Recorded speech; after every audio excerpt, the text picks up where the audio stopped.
નમસ્કાર વિદ્યાર્થી મિત્રો, રાંદલ વિદ્યાલયમાં આપનું સ્વાગત છે। આજે બકુ આપણે ધોરણ 9 વિજ્ઞાનમાં પાઠ 3 પરમાણુઓ અને અણુઓ એની આગળ આપણે લેક્ચરોમાં વાત કરી। હવે આપણે આજનો મુદ્દો છે બકુ રાસાયણિક સૂત્રો લખવા। જે આપણે રાસાયણિક સૂત્રો લખીએ છીએ, આમ તો બકુ કેમિસ્ટ્રીમાં સૌથી વધુ જો તકલીફ થતી હોય તો આ સૂત્ર કઈ રીતના આવે છે એની ચર્ચા છે। તો સમજો બકુ કે આપણને એનો બેઝ આપ્યો છે। દાખલા તરીકે સંખ્યા લખવા માટે કેમ એકડા આવડવા જોઈએ, હે એકુથી દાણ શીખવા માટે કેમ બકુ આપણને એકડા આવડવા જોઈએ, એ જ રીતે બકુ રાસાયણિક સૂત્ર લખવા માટે આપણને આજનો મુદ્દો છે બહુ ઇમ્પોર્ટન્ટ છે।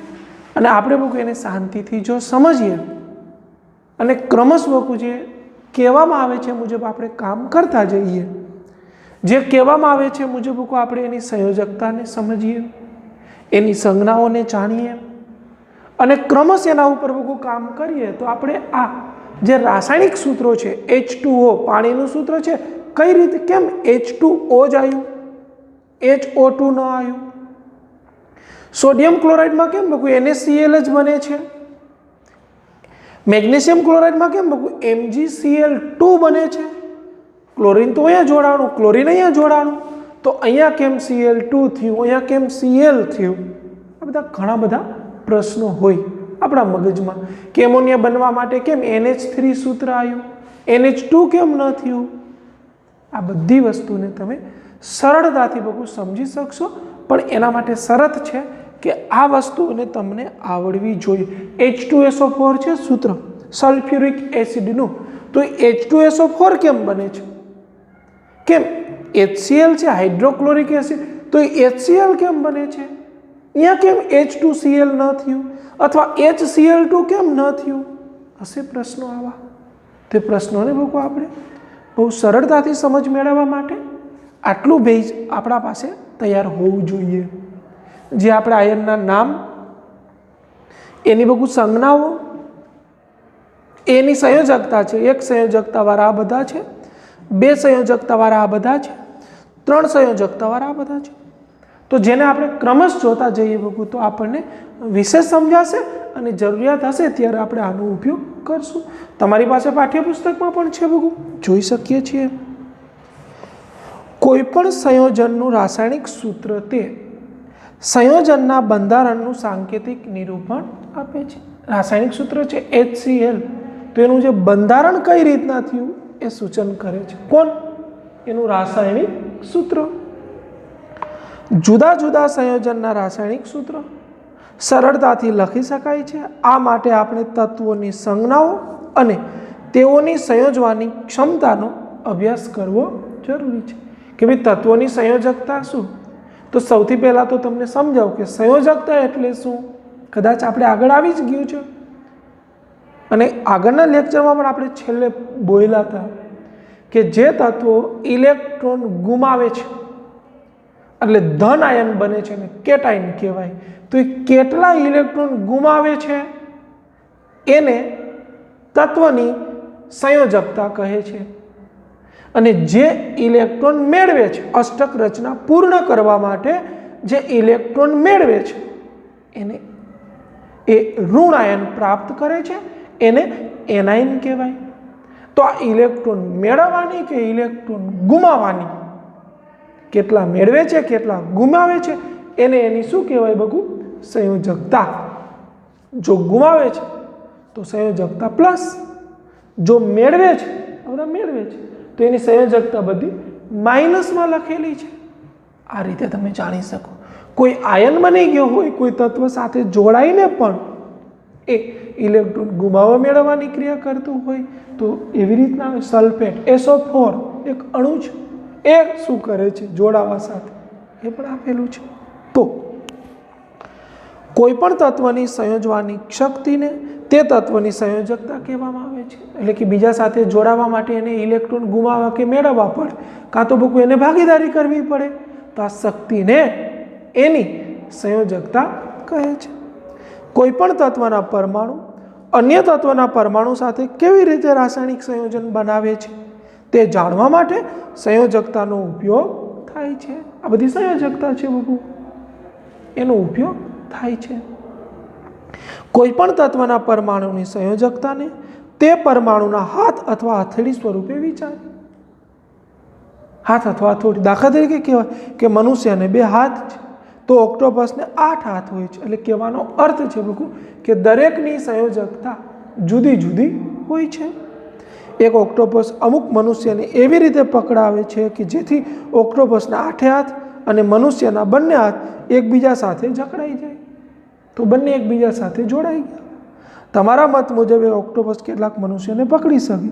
ઓક્ટોપસને O તરીકે અને મનુષ્યને H તરીકે ઓળખી તો સંયોગીકરણ માટેનું સૂત્ર લખી શકો ખરા? OH4। દાખલા તરીકે 2 તો આના હતા, આ રીતે।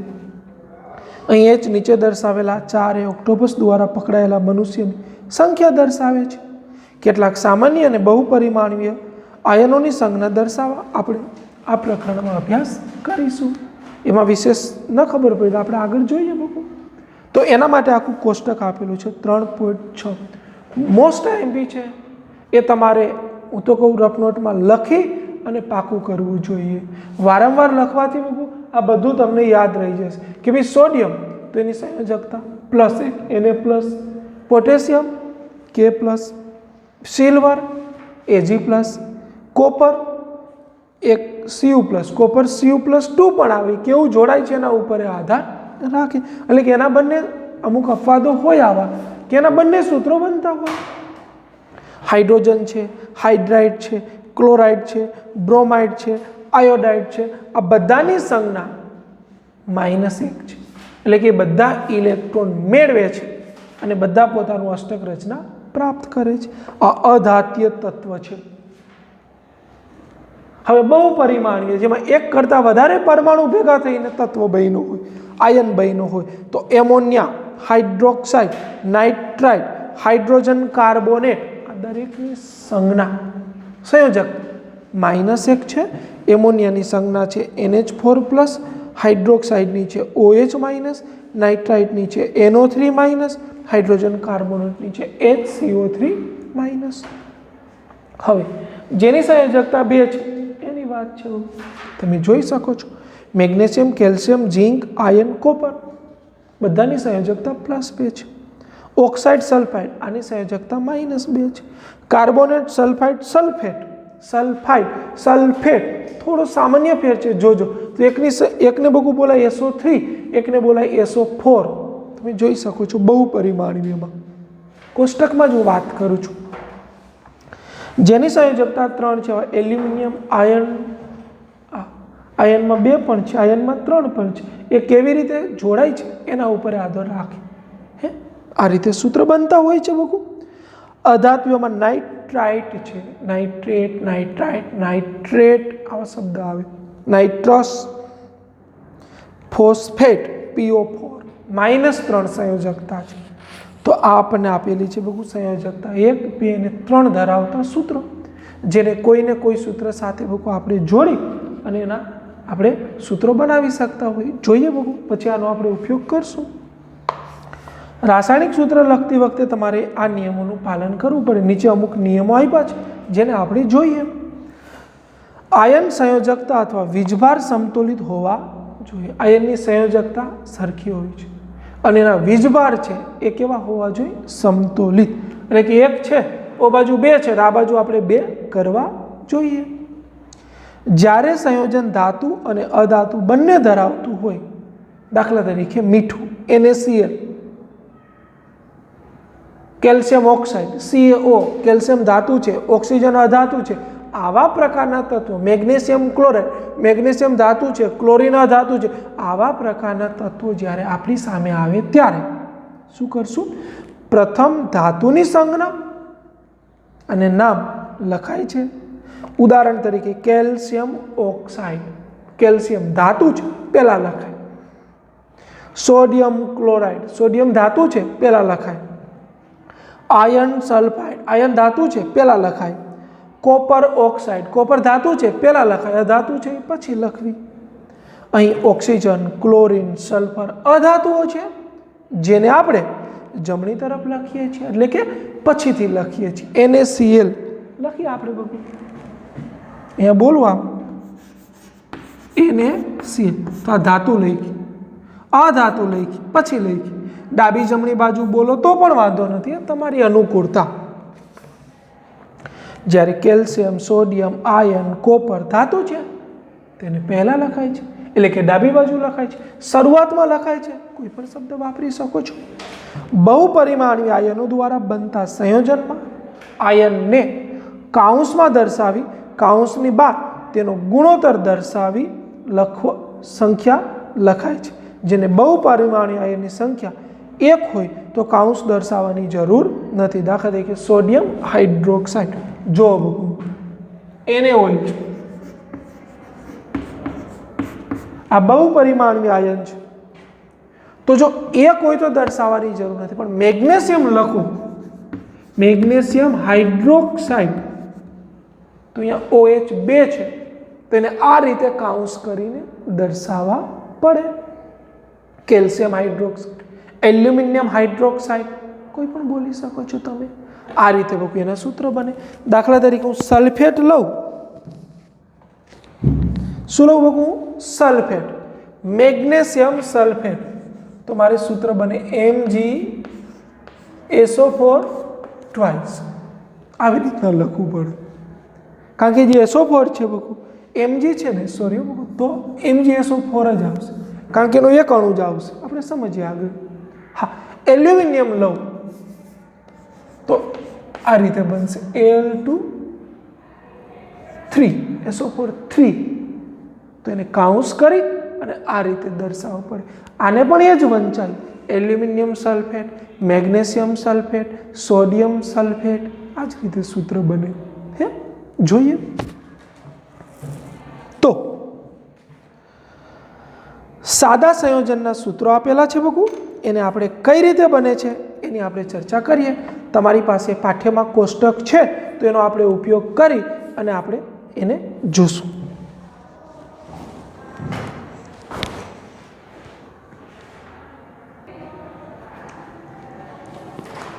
તો હવે આપણો મુદ્દો છે બગુ સાદા સંયોજનોના સૂત્રો, કે જે બી રાસાયણિક સૂત્રો બને છે એ વાત કરી કે આગળ આપણે જે કોષ્ટક લખ્યું હતું એના ઉપર આધારિત છે, એની સંયોજકતા ઉપર આધારિત છે. કઈ રીતે આપણે ચર્ચા કરીએ. પહેલું છે, બે જુદા જુદા તત્વોથી બનતા સૌથી સરળ સંયોજનને દ્વિઅંગી સંયોજનો કહે છે. બે તત્વો હોય, એમાં એ બે તત્વો જોડાઈને એક રાસાયણિક સૂત્ર બનતા હોય તેને કહેવાય દ્વિઅંગી સંયોજન. એટલે કે એમાં બે તત્વો છે.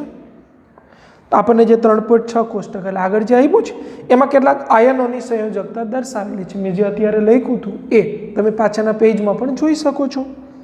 તેનો ઉપયોગ સંયોજનના સૂત્રો લખવા માટે કરી શકશો. ખાસ કરીને એટલે કીધું હતું પાકું કરવાનું અને વારંવાર એને વાંચવાનું, એટલે યાદ રહી જાય. સંયોજનના રાસાયણિક સૂત્ર લખતી વખતે આપણે નીચે દર્શાવેલા કેટલાક ઘટકોને તત્વોની સંયોજકતામાં લખીએ, ત્યારબાદ પરમાણુની સંયોજકતાના કોર્સ કરીએ છીએ. ઉદાહરણ તરીકે પહેલું ઉદાહરણ આપ્યું છે હાઇડ્રોજન ક્લોરાઇડ. શું આપ્યું છે બગુ? Hydrogen chloride. તો જોઈએ હાઇડ્રોજન ક્લોરાઇડ પહેલું.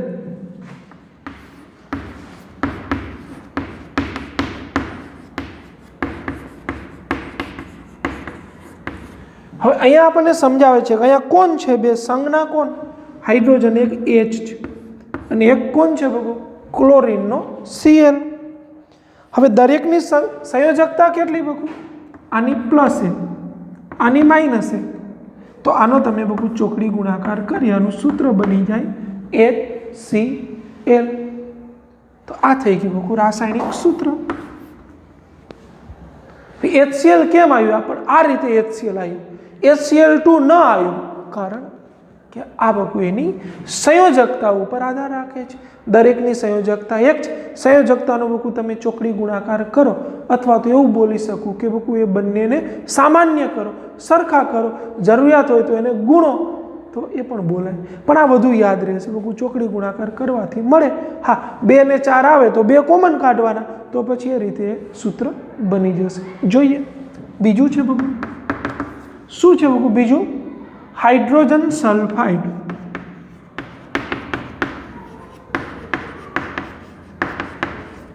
હાઇડ્રોજન એટલે H, સલ્ફર એટલે S. ચાલો બંનેની સંયોજકતા આની +1 અને તમે જોશો સલ્ફરની તો -2 છે બકુ. આનો તમે ચોકડી ગુણાકાર કરો સંયોજકતાનો તો 2 અહીંયા, 1 અહીંયા, ન લખો તો ચાલે. તો હાઇડ્રોજન સલ્ફાઇડનું સૂત્ર બની ગયું H2S. અહીંયા HCl આવ્યું, અહીંયા H2S આવ્યું. આ આપણને મગજમાં બેસાડવું જોઈએ. અત્યાર લગી આપણે આવું કેમ થતું હશે? એની સંયોજકતાને લઈને થાય કે ભાઈ તમે જે દ્વિઅંગી સંયોજન લીધું છે એમાં કયા 2 તત્વો લીધા, ઓકે, એની સંયોજકતા કેટલી લખ્યું, ઓકે, ચોકડી ગુણાકાર કરો ઓટોમેટિક તમને મળી જશે. હે બકુ, H2S સૂત્ર થાય. ચાલો ત્રીજું લઈએ બકુ, પાણીનું લેવું હોય તો પાણીનું, તો અહીંયા આગળ વધી. ચાલો પાણીમાં કોણ આવે? હાઇડ્રોજન ઓક્સાઇડ H અને ઓક્સિજન. આની સંયોજકતા 1, આની સંયોજકતા -2. ચોકડી ગુણાકાર કરો તો એટલે બકુ H2O આવ્યું, નહીં કે HO2, નહીં કે H2O4. સમજ્યા? આ રીતે બને બકુ. હવે ત્રીજું આપ્યું છે carbon tetra chloride. Carbon tetra chloride. આ ડાય જો 1 હોય તો બકુ મોનો બોલાય, 2 હોય તો ડાય, 3 હોય તો ટ્રાય, 4 હોય તો ટેટ્રા, આવું વંચાય. ઓકે, કાર્બન એટલે બકુ 1, ક્લોરાઇડ એટલે Cl. આની સંયોજકતા 1 છે, આની સંયોજકતા બકુ 4 છે, કારણ કે ભાગીદારી કરે છે. તમે એને ઓલું કરશો તો સૂત્ર બનશે બકુ CCl4. તો આને વંચાય કાર્બન ટેટ્રા ક્લોરાઇડ. 3 હોત તો ટ્રાય ક્લોરાઇડ, 2 હોત તો ડાય ક્લોરાઇડ, 1 હોત તો ખાલી ક્લોરાઇડ. મોનોક્લોરાઇડ બોલો તો વાંધો નથી, જસ્ટ કહું છું. એ પછી એ આગળ જેમ જેમ શીખતા જશે એમ થોડા આઈડિયા આવતા જશે. તો આ રીતે બકુ દ્વિઅંગી સંયોજનના સૂત્રો બનાવી શકાય. આયનીય સંયોજનના સૂત્ર તેમના બંધારણમાં રહેલા ધન આયન અને ઋણ આયનનો ગુણોત્તર દર્શાવી પૂર્ણાંક સંખ્યા છે, અને ચોકડી ગુણાકાર કહીને કરો તો પણ વાંધો નથી. ચાલો મેગ્નેશિયમ ક્લોરાઇડ બનાવવું હોય તો મેગ્નેશિયમ ક્લોરાઇડ એટલે એક મેગ્નેશિયમ અને એક ક્લોરીન, 2 તત્વો આવે. આગળ કોષ્ટકમાં જે શીખાય એમાં તમે જોવો અથવા યાદ હોય તો બોલો. મેગ્નેશિયમની સંયોજકતા કેટલી? +2. ક્લોરીનની સંયોજકતા કેટલી? -1. તો આનો તમે ચોકડી ગુણાકાર કરશો તો આ એક અહીંયા આવી જશે, Cl અહીંયા. તો આમ બકુ એનું સૂત્ર બને MgCl2. અહીંયા સોડિયમ ક્લોરાઇડ લો તો ચાલો સોડિયમની સંયોજકતા +1, ક્લોરીનની -1. ચોકડી ગુણાકાર કરશો તો સૂત્ર બનશે NaCl. તો આપણને ખબર પડી કે એક વખત ક્લોરીનમાં 1 વપરાય છે, એક વખત 2 વપરાય છે. તો એની સંયોજકતાના કારણે આ ફેરફારો જોવા મળે છે. Very good. આગળ બકુ, તેથી મેગ્નેશિયમ ક્લોરાઇડનું રાસાયણિક સૂત્ર છે MgCl2. આ મેગ્નેશિયમ ક્લોરાઇડના અણુ પ્રત્યેક Mg+2 આયન 2 ક્લોરાઇડ આયન સાથે ધન આયન ઋણ વીજભારને સમતોલિત કરવા જોઈએ, જેથી એ તટસ્થ થઈને આવું બને. પણ આપણે એમાં ડીપમાં ન જઈએ, આપણે આ રીતે સમજ્યા છીએ તો ઓકે. ચાલો આગળ છે કેટલાક વધુ ઉદાહરણો એલ્યુમિનિયમ હાઇડ્રોક્સાઇડના ને જોઈએ બકુ.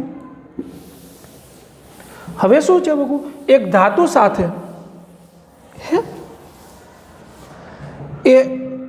સાથે આપણે બહુપરિમાણીય અણુને લઈએ છીએ. એટલે અહીંયા વાત છે એલ્યુમિનિયમ ઓક્સાઇડ. ઓકે, બહુપરિમાણીય નથી બકુ, અહીંયા હજી એ રીતે દર્શાવેલું છે એલ્યુમિનિયમ ઓક્સાઇડ.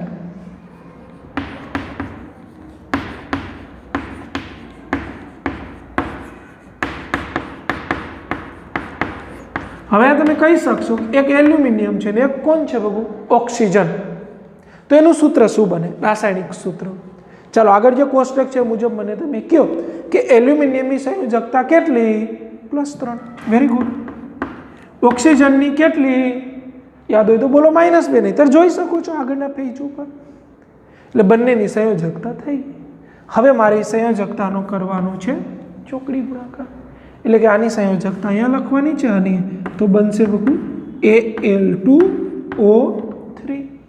તો એલ્યુમિનિયમ ઓક્સાઇડનું સૂત્ર થઈ ગયું Al2O3. ચાલો પછી છે બકુ કેલ્શિયમ ઓક્સાઇડ. હે બકુ કેલ્શિયમ ઓક્સાઇડ. તો કેલ્શિયમની સંયોજકતા પેલા કેલ્શિયમ એટલે સી, ઓક્સિજન એટલે O. કેલ્શિયમની સંયોજકતા બકુ +2, ઓક્સિજનની -2. બંને સંયોજકતા સરખી છે તો કોમન કાઢી શકાય, મીન્સ નીકળી જાય. તો વધે CaON. એક ન લખો તો લખી શકાય CaO, કેલ્શિયમ ઓક્સાઇડ. તેનું સૂત્ર બની ગયું CaO. આ રીતે બકુ વિવિધ પ્રકારના સૂત્રો તમે કોઈ પણ તત્વને ગમે તેની સાથે રાસાયણિક પ્રક્રિયા કરી અને સૂત્રથી પરિચિત થઈ શકો. આગળ છે બકુ સોડિયમ નાઇટ્રેટ. શું સૂત્ર છે બકુ? Sodium nitrate.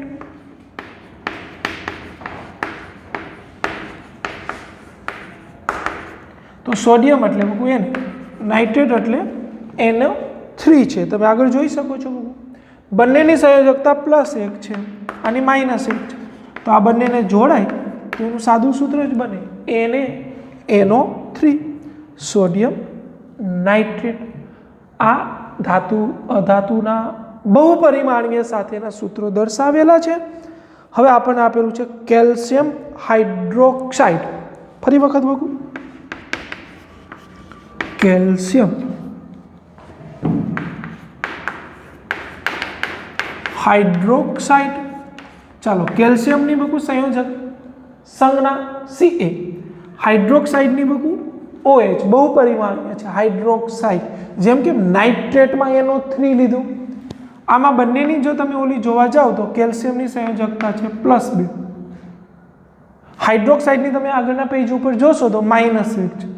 આનો ગુણાકાર કરો તો CaOH2 લખવાનું ના, જો આગળ એક આપ્યું હતું કે એ બહુપરિમાણીય છે અને કાઉન્સ કરીને 12 એની સંખ્યા લખવી એટલે લખું CaOH ટ્વાઇસ. આવું વંચાય બકુ કેલ્શિયમ હાઇડ્રોક્સાઇડ. અત્રે નોંધનીય છે કે કેલ્શિયમ હાઇડ્રોક્સાઇડનું સૂત્ર CaOH2 છે, નહીં કે CaOH2.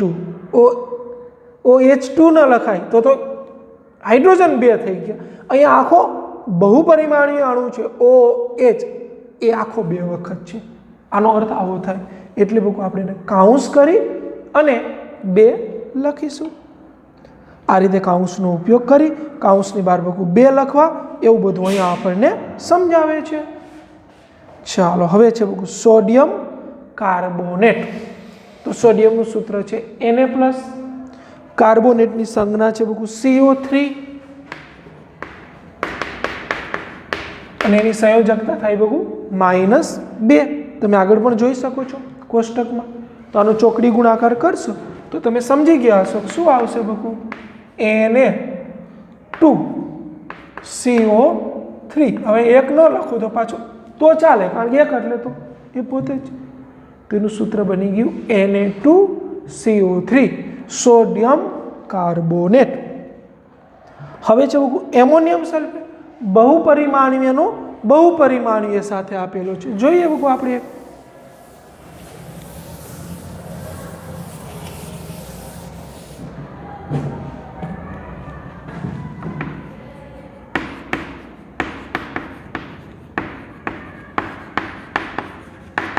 એમોનિયમ એટલે શું બકુ? NH4. સલ્ફર એટલે બકુ SO4. સૂત્ર છે બંનેના. એમોનિયા એટલે NH4, સલ્ફેટ એટલે SO4, સલ્ફેટ SO3, એ આપણે આગળ વાત કરી. તો હવે બકુ જોશું તો એમોનિયાની સંયોજકતા છે બકુ +1, આની સંયોજકતા છે બકુ -2. એ પણ આપણે આગળના કોષ્ટકમાં જોઈ શકો. હવે આનો ગુણાકાર કરશો તો શું સૂત્ર બનશે બોલો? 2 અહીંયા લાવવા હોય તો NH4 2 અને SO4 1 લખવાની જરૂર નથી. તો આ બની ગયું એમોનિયમ સલ્ફેટનું અણુસૂત્ર, રાસાયણિક સૂત્ર. તો આ રીતે પણ તમે બહુપરિમાણીય તત્વ હોય તો પણ દ્વિપરિમાણીય જોયું, ધાતુનું બહુપરિમાણીય સાથે જોયું, બહુપરિમાણીયનું બહુપરિમાણીય સાથે જોયું. પણ આના માટે શરત એક છે બહુ, જે કોષ્ટકની સંયોજકતા છે એ આપણે જાણતા હોવા જોઈએ. પછી રસાયણ છે તો બીજા ઘણા બધા અપવાદો હશે, પણ મોટાભાગની જે ચર્ચાઓ છે તમે આ રીતે કરી શકો. આપણને હોમવર્ક માટે બીજા પ્રશ્નો આપેલા છે કે sodium oxide, aluminium chloride, sodium sulphide, magnesium hydroxide આ બધાના બનાવો અને ચર્ચા કરો. ચાલો આ પાઠમાં આપણે આટલું લેશું. આગળનો જે મુદ્દો છે આણ્વીય દળ અને મોલ સંકલ્પના, એ આપણને નવા કોર્સનું જે આયોજન છે 30% ઓછું કરેલું, એમાં એ મુદ્દો લીધેલો નથી. તો આ પાઠને આપણે અહીંયા સુધી ભણશું અને બહુ મોસ્ટ આઈએમપી પાઠ છે, બહુ જરૂરી છે. એટલે આ મુદ્દાઓને તમે ધ્યાનથી સમજો તો તમને આગળના ધોરણોમાં અથવા તો આગળ જે કેમિસ્ટ્રી શીખવું છે, રસાયણ વિજ્ઞાન, એમાં તમને વિશેષ કામ આવે. Thank you.